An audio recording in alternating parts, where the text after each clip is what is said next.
But let's turn to American college campuses, where Melissa Landa was a rising assistant clinical professor in the College of Education at the University of Maryland. And despite winning awards, she was recently notified that her contract would not be renewed. Why? Well, the University of Maryland Office of Civil Rights is currently investigating possible discrimination in her dismissal, and many people are already saying that she was fired for openly supporting Israel. So let's hear her story.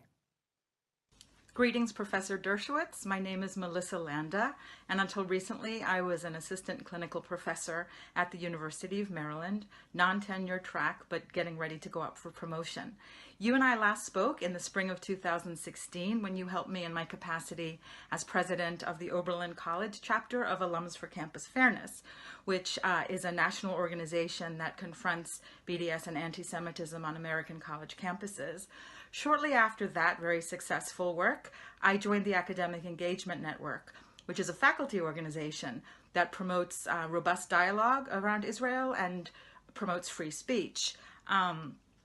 During that same time period, I began to have a lot of difficulty at work at the University of Maryland.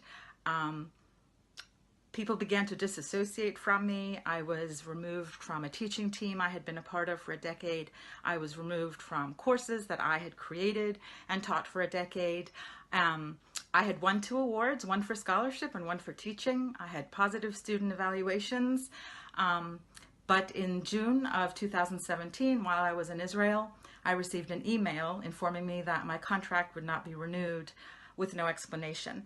My question to you is, do you think that it's prevalent in the United States for faculty members to hide their relationship to Israel and their pro-Israel activity? Do you feel that that's common? And do you feel also that it's a trend to see professors who articulate their support for Israel face dire consequences, as I did? Thank you.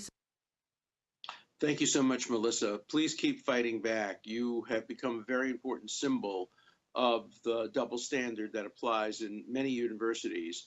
You're absolutely right. I speak all the time on university campuses about faculty members who quietly support Israel in their synagogues at Hillel, but refuse to speak out in ways that would make it public that they support Israel, because they know that if they support Israel, it will hurt them academically, it will keep them out of honor societies, it will deny them lectureships, it will have articles rejected, it will cause them not to be promoted.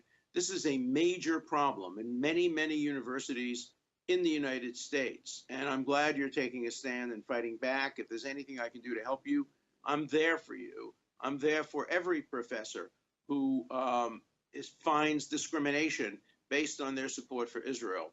And it's prevalent on many, many university campuses. I have felt it myself. I have felt it undoubtedly. I have to tell you that I was denied at least 2 honorary degrees as the result of being pro-Israel, and both of them came from universities with a significant Jewish identification. The argument was that if I were to get an honorary degree, it would cause all kinds of problems, all kinds of protests, and protests are inappropriate at university graduation. So I should understand that they're withdrawing their invitation to get an honorary degree, not because they don't like me, but because they don't want protests at graduation. But these are the same universities that have no problem giving honorary degrees to virulently anti-Israel people, including Bishop Tutu and others.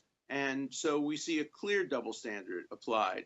And that's why there are so many pro-Israel professors who remain in the closet, who refuse to come out and who refuse to publicly support Israel, even though they do it privately. That is an unacceptable position on a university campus. You fought back. You didn't have tenure. You were not on a tenure track. You were very vulnerable. There's absolutely no excuse for professors who have tenure not to stand up for Israel if that's what they believe. If they don't believe it, that's one thing. But if they believe it, they have no right to simply express those views quietly among their friends and in safe spaces. They have an absolute obligation to speak out publicly.